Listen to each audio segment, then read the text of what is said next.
Welcome back. And with us live over the phone now is Dr. Mohamed El Ezaby. He is international relations expert, the Arab African Center for Strategic Studies.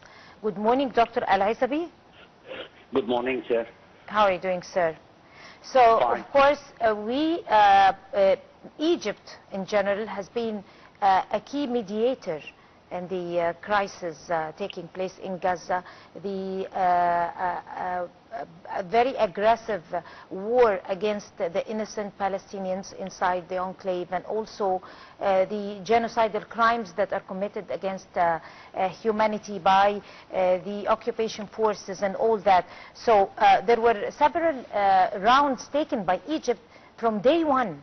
That war has started. President Abdel Fattah al-Sisi have made it clear over very few points that are totally rejected by Egypt. So if you'd like to start off with that particular part. Well, Egypt has long played a central role in mediation between Israel and Palestinian factions, utilizing its strategic position and the diplomatic relationship. Its effort includes facilitating ceasefire. Egypt often brokers temporary truces during escalations, mediations between Hamas, other factions, and Israel. Hosting negotiations also, Cairo regularly hosts indirect talks to negotiate solutions and prevent further escalations. Regional cooperation, coordinating with key regional players like Jordan and Qatar to align mediation efforts. Right. Yes, of course. And Dr. Mohamed, regarding the new United States administration now, do you think this new administration or this new leadership is going to support the language that Egypt is trying to maintain, which is the language of negotiations, the language of peace, since Israel is insisting on ignoring this language and continuing on the aggressive war against Palestinians? So how do you think the language the United States is supporting would lead to any kind of ceasefire or agreement to save the lives of Palestinians? Well, always United States speech talks to the rights of occupation forces, the rights of Israel. Didn't talk about Palestinians' rights. Donald Trump, in his last speech before yesterday, he said that if Hamas didn't seize the prisoners of Israel, he will open the fire on the whole Middle East.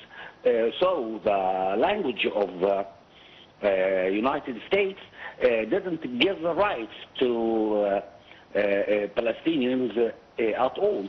He also supported Israel, also talk about the rights of Israel, didn't want to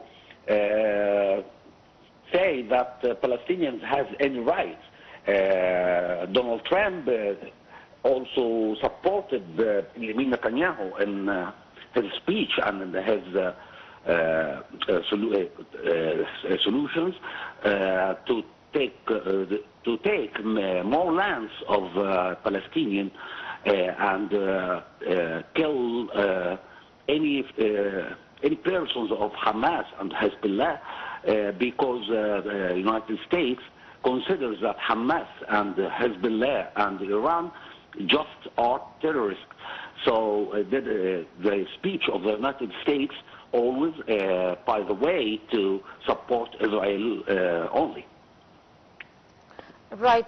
Dr. El Ezaby, I'm going to take it from where Reem ended, talking about the new administration taking place in the United States and the expectations and the fears and the challenges that are awaiting the besieged innocent unarmed civilians inside Gaza. The very few people left. Of course, the situation, the weather situation is harsh. Health situations are even worse and everything. And also human rights are being totally neglected at that particular part by international community. Amongst all that, Egypt is still keen on delivering humanitarian aid to the Gaza Strip, and of course on every spot and every occasion, President Abdel Fattah al-Sisi is calling for respecting international law, respecting human rights when it comes to the situation inside Gaza. Egypt is contributing a large deal, delivering aid and humanitarian aid to the Gaza Strip. If you would like to elaborate. Well, Egypt provides critical humanitarian aid to Gaza, opening the Rafah crossing. Egypt allows humanitarian aid, medical supplies, and essential goods into Gaza through this lifeline. Field hospitals, so also Egyptian hospitals near the borders often treat injured Gazan during escalations. Aid campaigns, state and negotiation NGO campaigning send food, medicine, and reconstructions materials to Gaza through Rafah. All the time, President Abdel Fattah al-Sisi speaks about ceasefire, speaks about the human rights of Palestinian people, always speak about how to prevent the killing of innocent children and women and Palestinians. So Egypt do her best to ceasefire and try to save the human rights for Palestinian people. Of course, Dr. Mohammed, and also regarding the rising tensions in the Middle East in general, not only in the Gaza Strip and also on a global level, there are also so many wars taking place. One of them, of course, the main war is the Russian-Ukrainian war. All these tensions around the whole world is, of course, contributing in rising tensions in the Middle East. So how do you think the diplomacy of Egypt and strengthening ties between Egypt and different countries, whether Arab or African or even European countries, would contribute in ending this genocide war or even reaching an agreement in this regard? Well, Egyptian diplomacy has been pivotal in securing ceasefires, back-channel communications, engaging with both Israel and Palestinian factions, including Hamas and Israel Jihad and Islamic Jihad, levering influence using its ties with the U.S. and European United and regional powers to pressure conflict parts to agree to cease. Decades of mediations experience enable Egypt to navigate complex dynamic effectively. Right. Dr. El Ezaby, of course, after every escalation, there is a lot of damage in lives, in buildings, in infrastructure, you name it. And Egypt have again made it to take the initiative to reconstruct some of the damage, and also have even suggested rebuilding Gaza.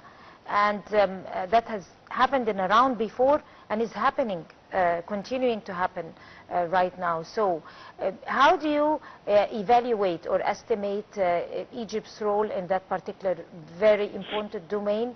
And also, do you think that Egypt is going to be able to probably affect or play some influence over other countries to be able to participate in that particular role of rebuilding Gaza?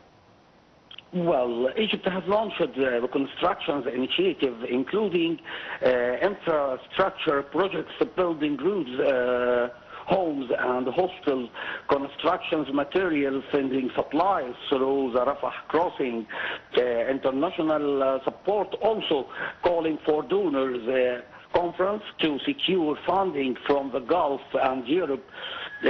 Egypt tried to rebuild Gaza after ceasefire, so in 2040 2014, Egypt rebuilt Gaza again after this war. All times, Egypt tried to do her best to make the people of Palestine live by the human rights, give them the rights of home, the right of education, the right of pure water, all human rights. Egypt tried to give Palestinian people their rights by this launching for reconstruction initiative for rebuilding Gaza.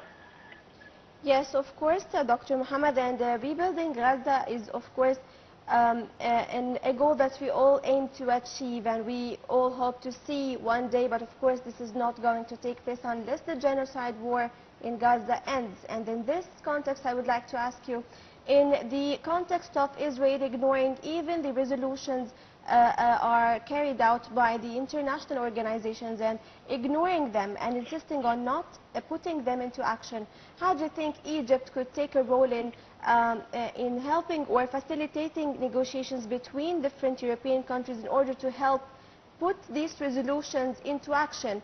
As recently the International Criminal Court has also there was an arrest warrant issued against Netanyahu and Yoav Gallant, and also this was not put into action. So how do you comment on this?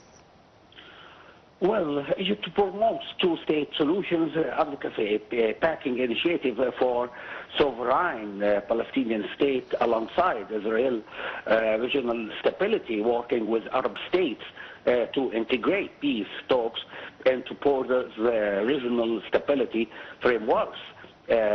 Also supporting inter-Palestinian unity between factions like Hamas and Fatah. Egypt works with Jordan, sharing similar concerns over Jerusalem and refugees, leveraging financial resources for reconstructions and diplomacy. The international partners also aligns efforts with the UN and the US to avoid further escalations. Egypt tried to cooperate with all countries over the world to put the end for this war and try to rebuild Gaza again.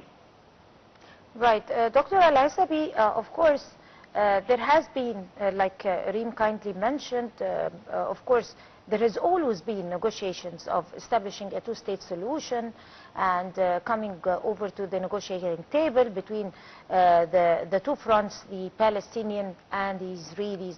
But after what have happened inside Gaza ever since October 7th, this has taken probably the crisis or the situation into a whole new level.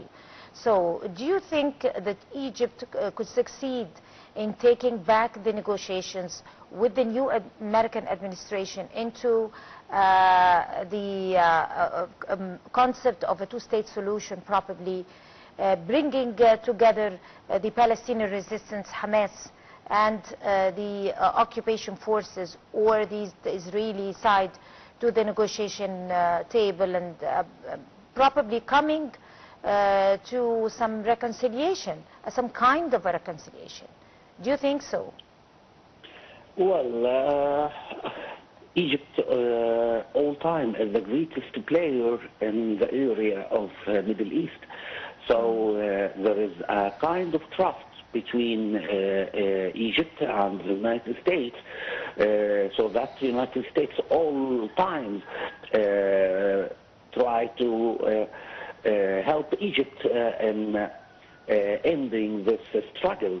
So by the Egyptian diplomacy and the speech of President Abdel Fattah el-Sisi with Donald Trump and Joe Biden, President Abdel Fattah el-Sisi put the American leaders on the front of the right of the facts for what happened in Gaza, so that Egypt can play a good role to end this war, and by the trust between Egypt and the United States, so that President Abdel Fattah el-Sisi talked to the ministers of foreign affairs of the United States, Blinken, and talked to other members of Congress, try to put the end for this struggle at all.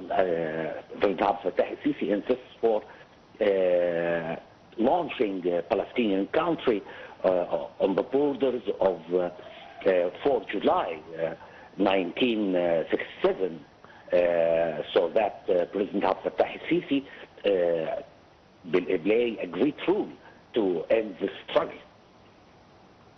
Yes, Dr. Mohammed, and also when we have a main look on the Arab region, what's taking place in it, and also, of course, when we have a look on Gaza in particular, we have also the social media part in which all the world has interacted and has documented the massacres taking place in Gaza and the death toll rising every day and every hour, every second at least.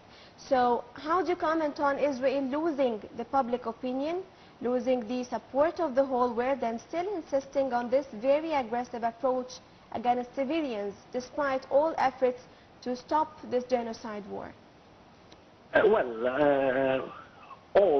We all saw that many European countries changed her positions from supporting Israel to support Palestinian people after they come and sat with President Abdel Fattah el-Sisi from the first day for 7th of October. The social media put the rights for what happening in Gaza. Israel occupation forces makes made a lot of measures for Palestinian people, especially kids and women, so that I think that Israel lost a lot of support from European countries after speech with President Abdel Fattah el-Sisi, who say the truth for their leaders and explains the rights for what's happening in Gaza for them, so that we say Spain, we say Portugal, we saw many countries of the European community supported the rights of Palestinian people, supported them in the United Nations, so that I think, as I said before, Egypt play a great role to cease fire and stop these massacres in Gaza. Right. Dr. El Ezaby, very briefly, because we're wrapping up right now, if you could give us a thorough estimation, or how do you read the situation inside the Middle East with what's expanding to parts of Lebanon and what's happening in Syria and the deteriorating situation in Palestine? How do you expect, in a few words? I think that the situation in the Middle East, Syria, needs a lot of time to repack to stability again. Hezbollah and Lebanon will take a lot of time to rebuild what happened in the south of Beirut. I think Hamas will not take the government in Gaza again. That's what will happen in the Middle East for next few days. Well, on that note, of course, Dr. Mohamed El Ezaby, you are an international relations expert, the Arab African Center for Strategic Studies. Thank you so much for talking to us in the breakfast show, and you have a good day. We're going to go to a short break and we'll come to continue the show, so stay with us.